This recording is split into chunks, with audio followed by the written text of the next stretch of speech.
గుండెల మీద చెయ్యేసుకొని హానెస్ట్‌గా కామెంట్ చేయండి. 'రఘురామకృష్ణంరాజు' మీద జరగబోయిన లేదా జరిగిన దాడిని నేను ఖండిస్తున్నాను. నేను సపోర్ట్ చేస్తున్నాను. నేను ఖండిస్తున్నాను. నేను సపోర్ట్ చేస్తున్నాను. రెండిట్లో ఒక్కటి కామెంట్ చేయండి. సబ్స్క్రైబ్ చేయమంట్లా, ఏం అడగట్ల మిమ్మల్ని. ఒకే ఒక్క కామెంట్. ఖండిస్తున్నాను, సపోర్ట్ చేస్తున్నాను. దీని గురించి కామెంట్ చేయండి. శ్రీరామనవమి పర్వదినం నాడు పశ్చిమ గోదావరి జిల్లా ఆకివీడు ప్రాంతంలో జరిగినటువంటి ఏదైతే ఘటన ఉందో ఇది రాష్ట్ర వ్యాప్తంగా పెద్ద చర్చకి దారితీస్తుంది. ఉండి నియోజకవర్గంలో రామాలయ సందర్శనకు వెళ్ళినటువంటి డిప్యూటీ స్పీకర్ రఘురామకృష్ణంరాజు మీద ఒక్కసారిగా రాళ్ల వర్షం కురిసింది. ఇదేదో ఆవేశంలో జరిగినటువంటి గొడవ అయితే కనిపించలేదు.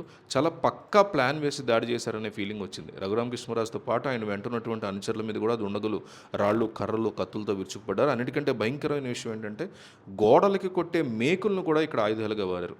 ఒక వ్యక్తి తలలో మేకు దిగబడేలా కొట్టారంటే ఆ దాడి వెనక ఎంతటి కక్ష ఉందో అర్థం చేసుకోవచ్చు అంటున్నారు. ఈ గొడవ అంతా చూస్తుంటే దీని వెనక చాలా పెద్ద కుట్రే ఉంది అని తెలుగుదేశం పార్టీ కానీ లేకపోతే రఘురామకృష్ణంరాజు సపోర్టర్లు కానీ ఆరోపిస్తున్నారు. ఈ దాడికి ముందు రోజు సాయంత్రం దీనికి సంబంధించి ఒక స్కెచ్ పడిందంటూ వార్తలు, ఆరోపణలు వినిపిస్తున్నాయి. గ్రామంలోకి సంబంధం లేని వ్యక్తులు వచ్చి స్థానికులతో మంత్రాలు జరిపారంటే వాళ్ళందరూ కలిసి ఒక పథకం ప్రకారం ఈ దాడికి పాల్పడ్డారన్న సమాచారం. అక్కడ జరుగుతున్న దారుణాలు వీడియో తీస్తున్న వారి ఫోన్లు కూడా లాక్కొని పగలగొట్టడం చూస్తుంటే సాక్ష్యాలు బయటికి రాకుండా చేయాలని ప్రయత్నం స్పష్టంగా కనిపిస్తోంది అంటున్నారు. అయినా సరే కొన్ని సెల్ ఫోన్ వీడియోల ద్వారా నరేష్ అనే ఒక పాత నేరస్తుడి దాడిలో కీలక పాత్ర పోషించినట్టుగా గుర్తించారు. రఘురామకృష్ణంరాజు మొదటి నుంచి కూడా కొన్ని విషయాలు చాలా కఠినంగా ఉండడం, ముఖ్యంగా గతంలో తన మీద జరిగినటువంటి అక్రమ నిర్బంధం వెనుకున్నటువంటి అధికారుల మీద పోరాటం చేయడం వంటివి కూడా దీనికి కారణంగా చెప్పేటువంటి పరిస్థితి కనిపిస్తుంది. గతంలో రఘురామకృష్ణంరాజు మీద జరిగినటువంటి కస్టోడియల్ టార్చర్ కేసులో మాజీ ఐపీఎస్ అధికారి పివి సునీల్ కుమార్ చుట్టూ ఉచ్చు బిగుస్తుంది. ఆయనకి శిక్ష పడేలా చేయడంలో రఘురామకృష్ణంరాజు చాలా గట్టి ప్రయత్నాలు చేస్తున్నాడు.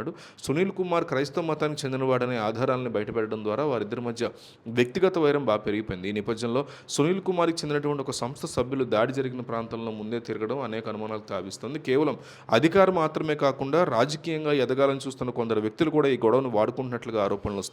దళితులు మరియు కాపులను కలిపి రాజ్యాధికారం సాధిస్తామంటూ కొందరు చేస్తున్న వ్యాఖ్యలు అక్కడ కుల రాజకీయాలకి తెరలేపుతున్నాయి. దీనికి తోడు రఘురామకృష్ణంరాజు ఉండి నియోజకవర్గంలో చేపట్టిన కొన్ని పనులు స్థానిక నేతలు కూడా మింగులు పడట్లేదు అంటున్నారు. మరోవైపు ఈ గొడవకి మతపరమైన రంగు కూడా పులుముకుంది. అక్రమంగా కట్టిన చర్చిల్ని లేదా ఆలయాలను తొలగించే విషయంలో రఘురామకృష్ణంరాజు వ్యవహరించిన తీరు మీద కొందరు మత పెద్దలు ఆగ్రహంగా ఉన్నారు. ముఖ్యంగా మతం మారిన వారికి ఎస్సీ హోదా ఉండదని సుప్రీంకోర్టు ఇచ్చిన తీర్పు తర్వాత అక్కడ వాతావరణం మరింత వేడెక్కింది. దీన్ని సాకుగా చూపించి దళిత క్రైస్తవులను రఘురామకృష్ణంరాజుకి వ్యతిరేకంగా రెచ్చగొట్టే ప్రయత్నం చేస్తున్నారని అనుమానం వ్యక్తమవుతుంది.